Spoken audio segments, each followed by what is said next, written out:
বর্তমান অন্তর্বর্তীকালীন সরকারের অযথা কালক্ষেপণের কোনো ইচ্ছা নেই উল্লেখ করে আইন উপদেষ্টা ডক্টর আসিফ নজরুল বলেছেন, জরুরি প্রয়োজনীয় সংস্কার শেষে দ্রুত নির্বাচনের মাধ্যমে রাজনৈতিক সরকারের কাছে ক্ষমতা হস্তান্তর করা হবে।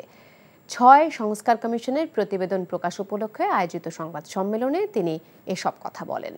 সংস্কার কমিশনের সুপারিশ বাস্তবায়নে রাজনৈতিক দলগুলোর সাথে আলোচনার মাধ্যমে সর্বোচ্চ পর্যায়ের ঐক্যমত প্রচেষ্টার চেষ্টা করা হবে বলেও জানান আইন উপদেষ্টা।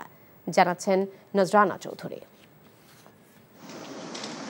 ৬ সংস্কার কমিশন তাদের চূড়ান্ত সুপারিশমালা ইতোমধ্যে সরকার প্রধান অধ্যাপক মোহাম্মদ ইউনূসের কাছে জমা দিয়েছেন।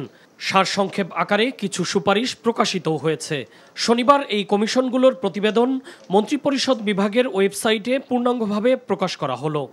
এ উপলক্ষে আইন উপদেষ্টা ডক্টর আসিফ নজরুল রাজধানীর ফরেন সার্ভিস একাডেমিতে সংবাদ সম্মেলন করেন। সেখানে তিনি বলেন, যেসব সুপারিশ নিয়ে বিতর্ক হওয়ার কোনো সুযোগ নেই, সেগুলো তারা ইতোমধ্যেই বাস্তবায়ন করা শুরু করে দিয়েছেন।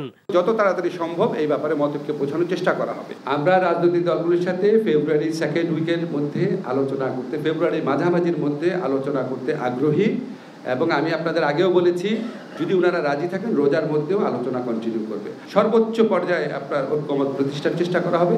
আশু করণীয়, মধ্যমেয়াদে বাস্তবায়নযোগ্য এবং দীর্ঘমেয়াদী সুপারিশ, এই ৩ ধরনের সুপারিশ করা হয়েছে সংস্কার কমিশনের প্রতিবেদনে। এর মধ্যে সংবিধান সংস্কার কমিশনে আশু করণীয় বলে কিছু নেই। সুষ্ঠু নির্বাচন অনুষ্ঠানের জন্য জরুরি শুধুমাত্র এমন সংস্কার কাজেই বর্তমান সরকার হাত দেবে বলেও জানান আইন উপদেষ্টা। আপনাদের মাধ্যমে আমি নিশ্চিত করে বলতে চাই, আমাদের এই সরকারের অযথা এই সময় ক্ষেপণ করা সরকারের থেকে থাকার বিন্দুমাত্র ইচ্ছা নাই।